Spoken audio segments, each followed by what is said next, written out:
Hello, ರಮೇಶನ್ ಮನೇಲಿರೋ ಕೋಳಿ ಸುರೇಶನ್ ಮನೆಗೆ ಹೋಗ್ಬಿಟ್ಟು ಮೊಟ್ಟೆ ಇಕ್ಕುತ್ತೆ.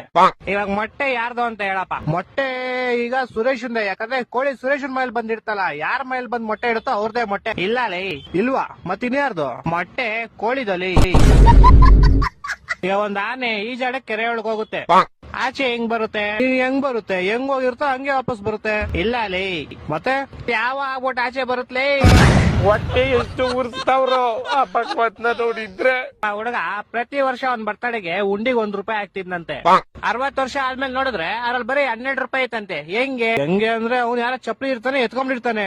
ಇಲ್ಲ ಲೇ, ಮತ್ತೆ ಅವ್ನ್ ಬರ್ತಡೆ ಫೆಬ್ರವರಿ 29 ಇತ್ಲೇ. ನನ್ನ ಮಕ್ಕಳು ಒಂದೊಂದಲ್ಲ. Okay, last and final ಕೇಳ್ಕೊಂಬಿಡು.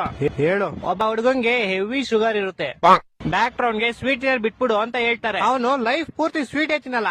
ಯಾಕೆ ಹೇಳು? ಇದಕ್ಕೂ ಯಾವ್ದೋ ಉಲ್ಟಾ ಸೀದಾ ಆನ್ಸರ್ ಇರುತ್ತೆ ಪಕ್ಕ.